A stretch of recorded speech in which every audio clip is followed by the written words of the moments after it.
So, Vinyl Community Tag video 2024.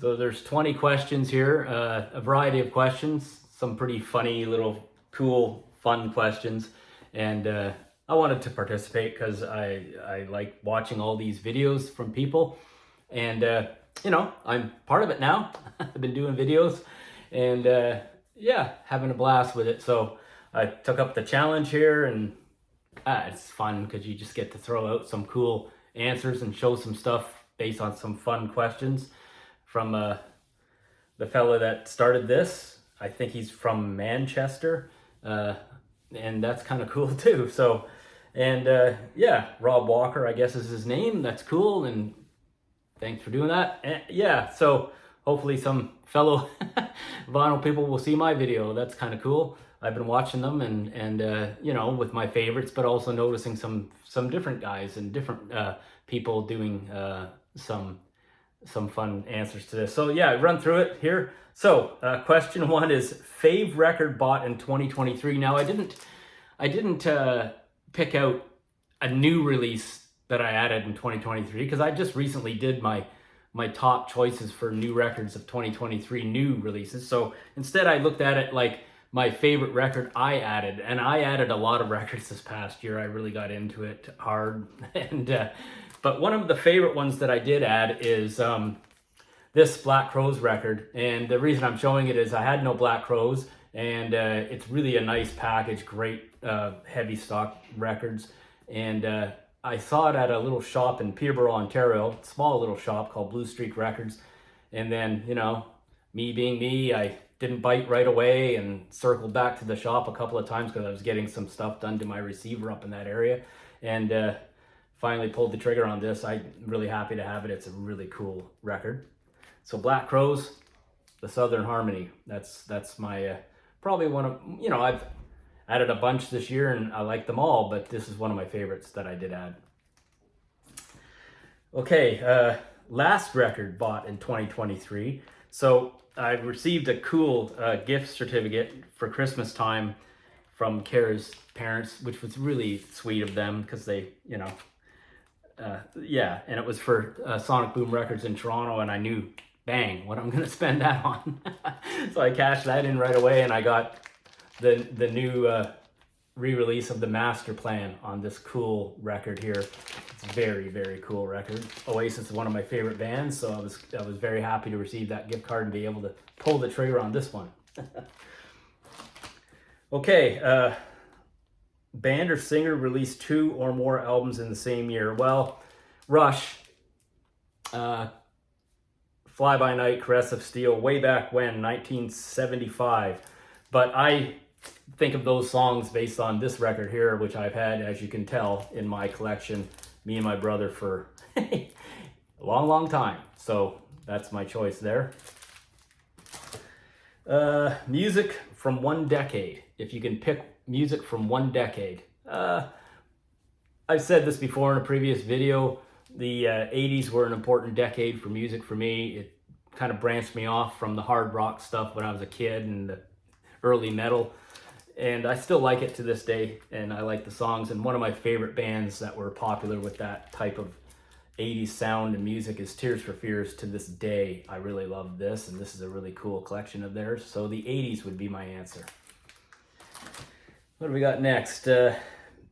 Band or singer from Manchester? Well, that's an easy one for me. Oasis is a big, big band to me. I'm a big fan. And this year I added this. I had it forever on CD, Be Here Now, and I added it on this really great vinyl collection.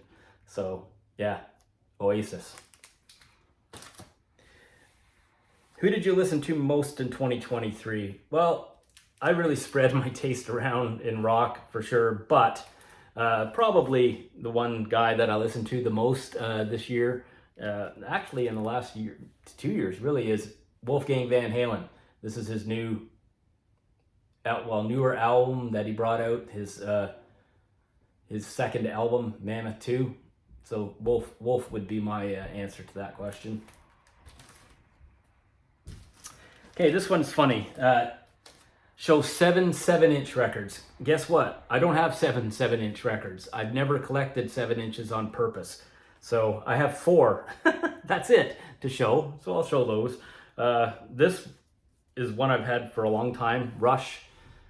Okay, it's the single out, New World Man. And I've had it for a long time. It was a gift to me. And then it's pretty cool because it's signed. I got it signed by Alex Lifeson, who's my favorite guitarist of all time. And I got that done at the Parquet in Willowdale, Ontario. They had a park named for them, and they did a ceremony, and George Stroumboulopoulos was there hosting, and Geddy was there, and Alex was there. And then after that ceremony, I was able to hang around and get this signed by Alex Lifeson. So that's very important to me. Cool. Here's one that I got from a good friend of mine from the Life as Surface Noise record club that I'm part of, Facebook club. Dave Mullen is his name, and he's from out west, Edmonton, and he got this signed by Jim Cuddy at the Juno Awards for me. Like, wow, isn't that pretty cool? So, yeah, pretty cool. Countrywide Soul is the song, and Rhinestone Cowboys on side B.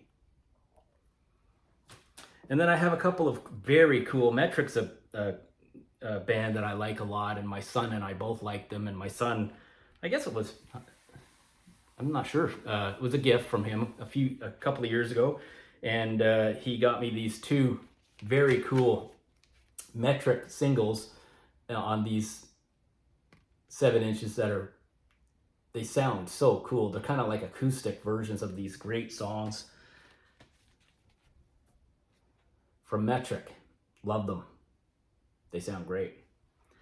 All right, next question is 4 past or present people at your dinner party. You know, there's so many you could pick. I picked, the way I looked at it is I picked 2 deceased and 2 still with us. That's the way I approached it. And the first one is actually, I'll tell you what. 3 out of the 4, actually all 4, the first 2 especially that I'm going to show were bang, no-brainers right away. Gord Downie, I'm a huge Gord Downie fan. He's probably my favorite frontman, singer of all time. And Gordy is such an intellectual and cool kind of guy to watch in interviews, and I think he'd be fascinating at this dinner party. Gord Downie.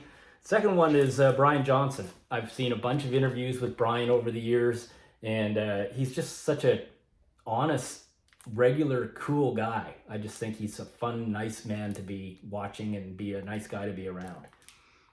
Next one is we're going to up the cool at this dinner party big time because Tom Petty's going to be there.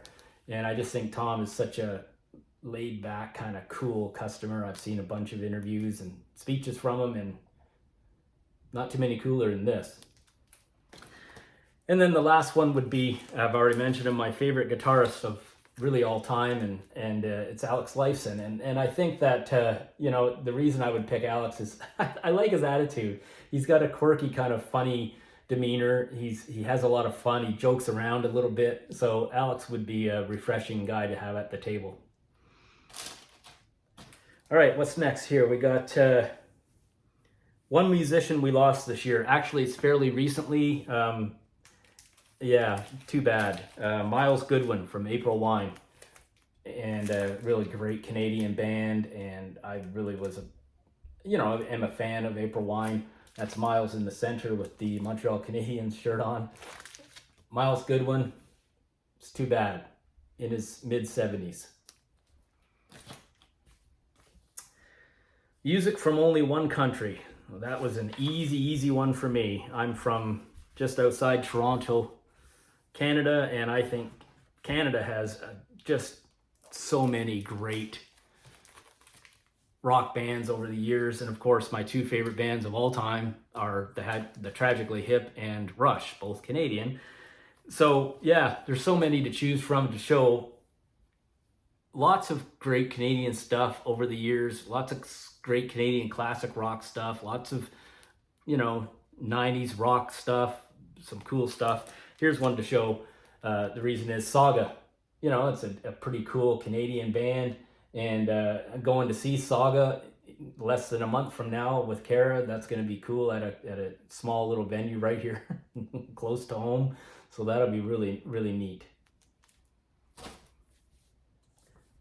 Okay, 3 vinyl community channels from 2023 that you discovered. Well, I've been discovering a lot, to be honest. And so the ones that I wanted to shout out are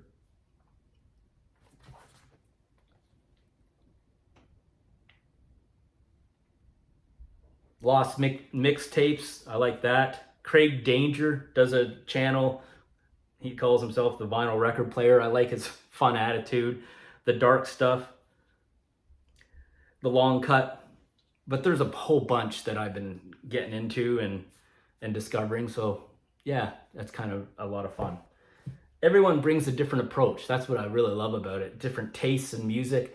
What I think is cool is that we're all from different places. So obviously you lean towards your taste comes from the place that you're from, which is, I think, you know, it's pretty fun. Gives a good variety, and you learn about some stuff.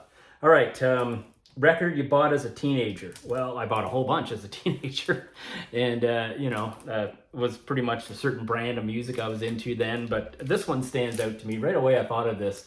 Flick of the switch. I remember buying this at a place called Hillcrest Mall in Richmond Hill, Ontario, when I was like, you know, I think I was 17, and because of that, it's a soft spot record for me. Okay, here's one that's a bit difficult for me to answer properly. I hope I do it right, but funk or soul record. I don't have a lot of that kind of stuff in my collection. That's just the brand of stuff that I don't have. But right away, I thought of something like this. I've had this for a long time. I used to have it on CD and vinyl, and now I have it just on the vinyl. It's really good. It's a collection called Chronicles of Steve Winwood, and you know, so you can call him a blue-eyed soul singer for sure. All right, a record that everyone has and a record that no one has. Well, I think it's this. I remember seeing it so much growing up as a kid. I don't think there's too many rock people for sure, or music people, that don't have this Aerosmith Cool Red and White Greatest Hits record in their collection, or have seen it for sure, or once had it in their collection. And yeah, that's a cool record to have.